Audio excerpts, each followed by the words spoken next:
Hello everyone, you are welcome to Express Politics on TV LC. My name is Abiola Michael. I'm your host for today, and with me in the studio is Dr. Akintunde Somi Vincent, our lead analyst. Welcome, sir. Thank you. It's good to have you. And today we are going to be discussing the federal government's budget for 2025. So the federal government have formulated a budget and named it the Budget of Restoration, which aims at securing peace and rebuilding prosperity. So far the budget has been rated at 47.9 trillion naira. So my first question, doctor, is this: that what is the president actually plans to address the nation's growing debt based on this budget? I think the first one is through revenue generation. Okay. And again, another one is through cutting down the cost of governance. And I think lastly is through that of taxation. Okay. So this has been the plan over time, but has that been the case? Okay. Because the last time I checked, we still have more ministers. Yes. As as compared to when during as compared to the last administration, during the period of President Buhari, and even the period that of President Jonathan put together, we still have more ministers. That we create. Wasn't this recently we had about the creation of Ministry of Livestock. Yes. Okay, and again over time, the Minister of Youth Development and Sport is oftentimes they always match together, but today they are separate ministries. Ministry of Youth and Development is different from the Ministry of Sport. So, and again, back in time in retrospect, we used to have the Ministry of Budget, co-join with another ministry. Ministry of Finance co-joining with another ministry. Yes. But today they are all separate entities. So like I said, for the opt-in time, their intention, the medium at which they ought to, to reduce all these things, have they been able to actualize it through all this? So it's good we come out transparently. Yeah. It's good we call a spade a spade. Like I said, I don't see, this revenue generation and this issue of taxation, and again cutting down the cost of governance. The taxation has been. Do you even think we need to tax Nigerian people considering what they passed through for the past 6 months? And again, even the revenue generation. Do you think this is the best time for us to say, okay, we want to start keeping money to the coffers of the federation? Of course, keeping money as a country is very good, but we need to prioritize the life of the citizens first. Look at how to create wealth. Look at how to, creatively solve the problems of this country. The foreign exchange hasn't changed, except the time it was actually nosediving into 2000 era, but we were able to manage it into 1,500 era, and they pegged it on 1,500. How do you think the country will survive on just 1,500? A dollar to an era. Look at the problem of our PMS, the petroleum products. How much is diesel? How much is the price of diesel in the market? The price of PMS in the market? The price of kerosene in the market? The Germans are lamenting; they are wailing bitterly. So we need to look at how to solve all this one instead of saying, like I said, over time they've not been able to actualize or solve their own plan, their own manifesto, their own blueprint. They've not been able to over time, solve or even put a smile on whatever they put down. Not to talk of them salvaging the situation in there. Yeah, all right, thank you. Now, this issue of budget is a major concern to me because according to the allocation that I have here, they said the defense and the security sector commands the largest share, which is 9%. The infrastructure is 8.16%. Education is 7%, and health is 4.9%. I mean, what can you say about that? Well, when you talk about security over time, that place, that's where the larger part of Nigerian, money is being, and of course, we need to secure our environment before you can talk about prosperity. Yes. But the point is, if we are not creative, that sector will become a bane to the Nigerian state. But take a look at over time. I remember during the period of President Jonathan, Do you know that some people will eventually they will intentionally weaponize problem? They intentionally weaponize problem in this country. They'll be the one to create the problem. They'll be the one to be looking for the solution. That's where creativity comes in. Yes. You can't create the problem of Boko Haram and you'll be the one saying we should come and solve the problem of Boko Haram. You can take a look at during I don't know if you've heard of the Dasuki Gate. When the money that is used to solve the problem of in the northern region was in charge of was placed in the custody of one man, and the man eventually siphoned the money that is supposed to be used to buy for ammunition to our military. So, like I said, security is good. Is it right for us to spend money on security? Is right, okay. But the point is, we must know where we are spending money, where the money is being. We must know what the money is being spent on. We must understand that some issues are local. Not every issue requires gun, ammunition, or what have you. There's what we call kinetic approach and non-kinetic approach. Some issues require a non-kinetic approach. Yes. That has to do with just dialogue. Yes.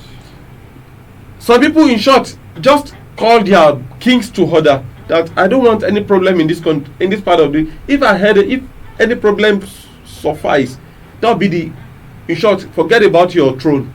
I tell you most solemnly, 5-6 years to that, you will not hear any kind of crisis in that area.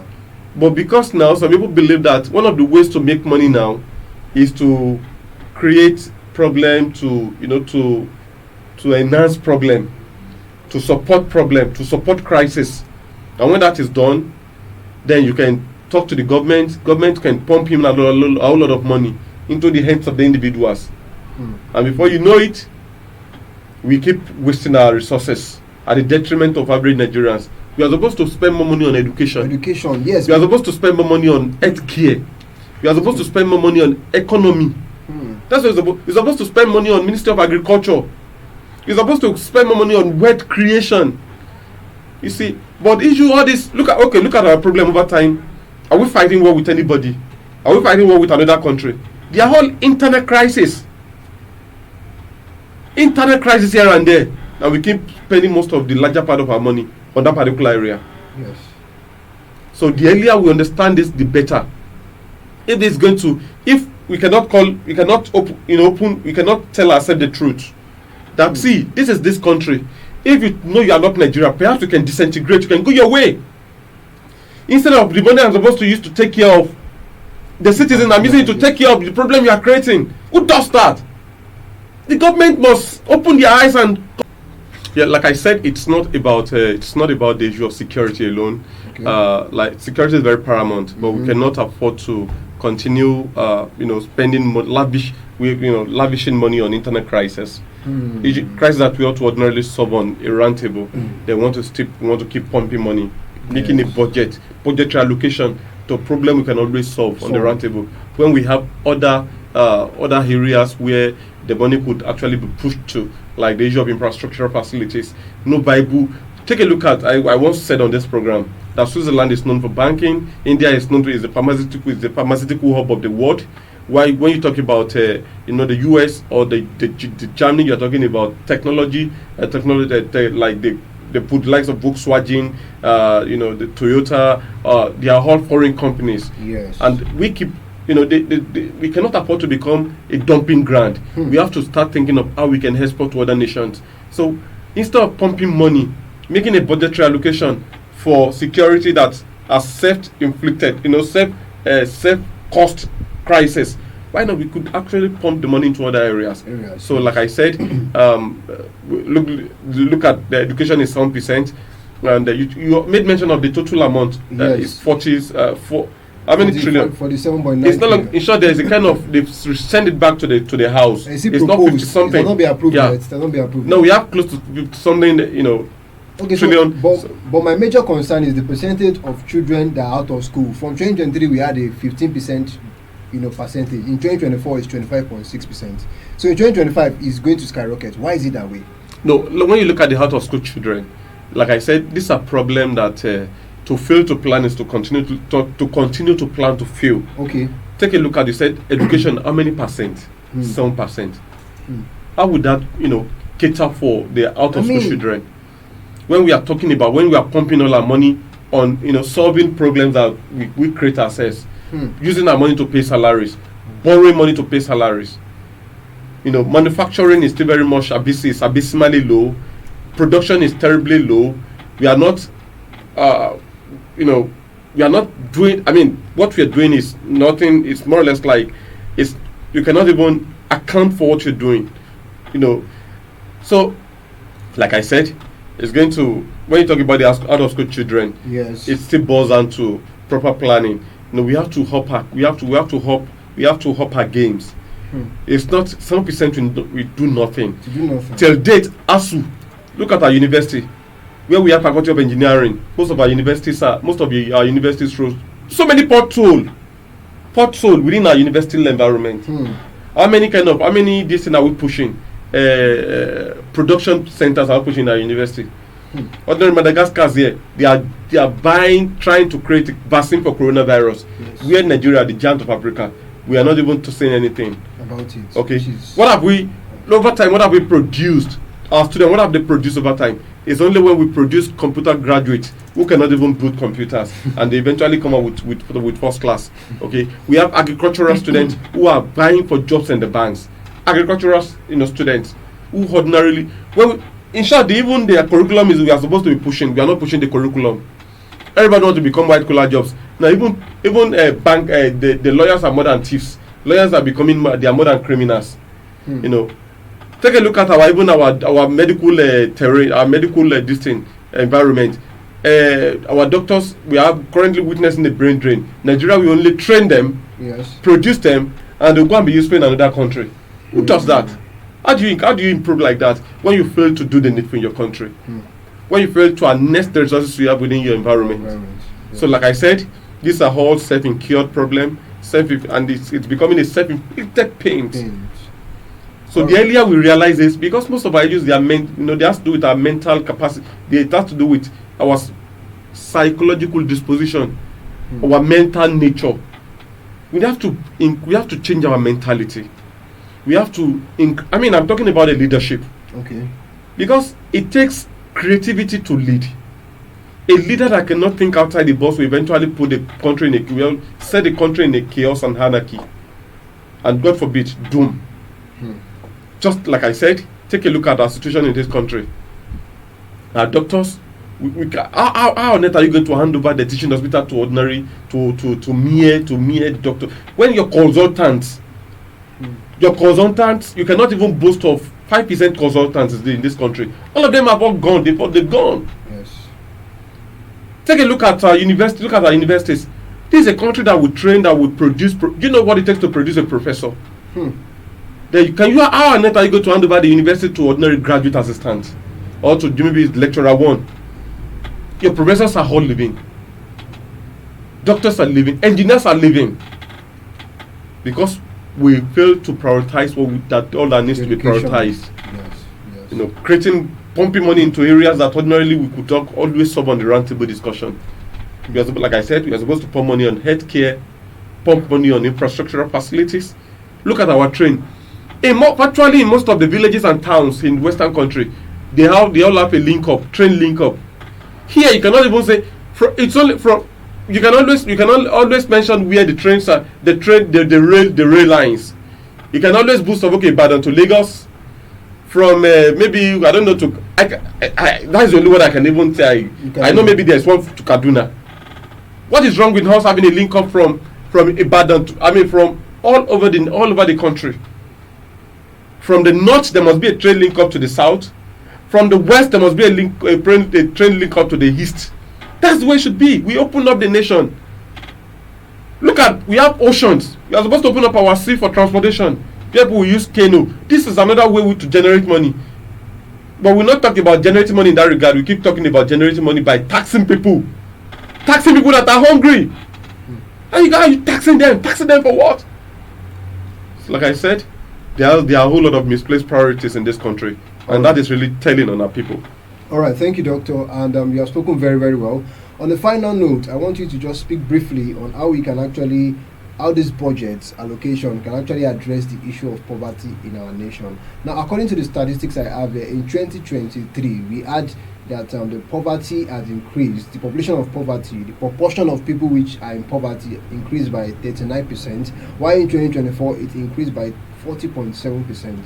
So in 2025, how can this budget allocation address it? I think even the one addressing it is not even still there. Currently, I think we are 60% people who are living in abject poverty in this country. 60% Wow. So it has in gone this from country. So 40.7 when to other countries are trying to create millionaires and billionaires, we are here in this part of this world. We are creating poornias. We are creating cobonias, training training people that are wallowing in abject poverty. Look at policies that keep truncating the people into abject poverty. I will give you a very good example. Take a look at our SMSC. That is the strength of this nation. Yes. Now people can no longer, because the cost of energy has increased over time. So most of the people they've locked up their shop. Look at transportation that happens to be what we are so synonymous to. Okay. Now, how many people can conveniently say they want to embrace this business? You know, back in time in retrospect, why the garage? Why are the motor park? People are trooping in. People are also going by the roadside to also troop into. You know, but currently you notice that those that are doing all this and people popularly called Sole, they are no longer doing it anymore. Because they cannot afford, because it's becoming too expensive for them. What if they stay there and nobody is plying the road? Because people only travel when they see the need to travel. Unlike before, you can say you have meeting in Lake, you have meeting somewhere, you want to quickly rush down. But this time around, it's always through the telecom. And now the government is even eventually coming down to telecom. Now there is an increase in the telecom. You are making life difficult for people on, you know, ordinarily what they used to do before. They are not doing it. They are resorting to telecom. Now you are still going to that telecom to go and meet them there. To say if I'm not dealing with you here, I will eventually deal with you here. Is that the way to run a country? So like I said, we cannot, it is stupidity when you keep doing the same thing over and over again and you're expecting a different result. It's insanity, yeah. Thank you, Doctor. I'm sorry, you also talk about the solution. One of the solutions to make sure that the budget, you know, address poverty is, like I said for the often time, is to make sure you prioritize, you look at, there's some things require some urgent attention, like the issue of food. The basic needs must be thoroughly looked into, like the issue of food, issue of housing, okay, issue of clothes, and the ultimate one is the energy. Because without the energy, people will do nothing or we do little or nothing. Yes. The electricity supply. Do you know? Were you not told that in this country now, the minimum electricity that you can, the list of electricity that you can purchase is 5,000 naira. 5,000, yes. You cannot take anything below 5,000 naira. The tariff, yeah. The tariff. Now, the minimum wage, it has not been thoroughly, you are not paying it, the minimum wage, number one. Number two, the energy is still very much on the high side, 970 per liter. 970 per liter. And now, the electricity supply is 5,000 naira and above. Then how do you want the old? So we have to make sure that we look into all this. We look into, not just look, take a second look, a thorough second look into all these issues if we are going to address the issue. In short, even paying the minimum wage, like I said, the issue of FX is still there. We've not talked about FS. $1 to a naira. Yes. 1,500 to $1 to I mean, no matter what, even if you bring ordinary tissue paper from abroad, it's still going to play a very prominent role on that particular tissue paper. So like I said, when we take cognizance of all this, we are able to reduce our it called $1 to naira, because the money that is being spent all over the world now is we live in a dollarized environment.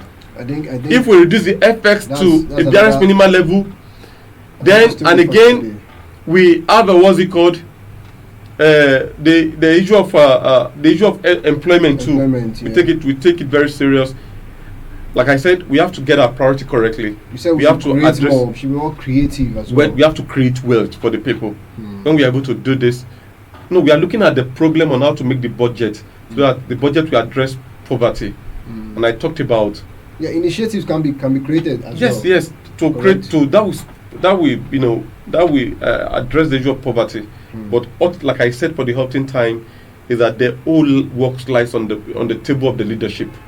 Leadership must be serious, must understand the fact that we must prioritize certain things in this country.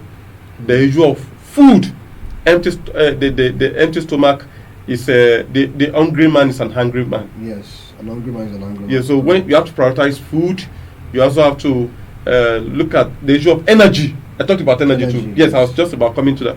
Yeah, I talked about energy not too long ago, Yes. and I said energy. If we are going to, solve our problem, because SME is what drive our economy, and if you are going to drive our economy, it is when people are producing. That's when you can tax them.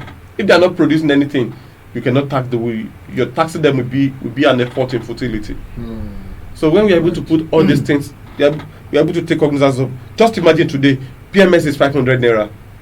People will go back to the street. People who drop their cars, who does not want to do transportation, will embrace transportation again.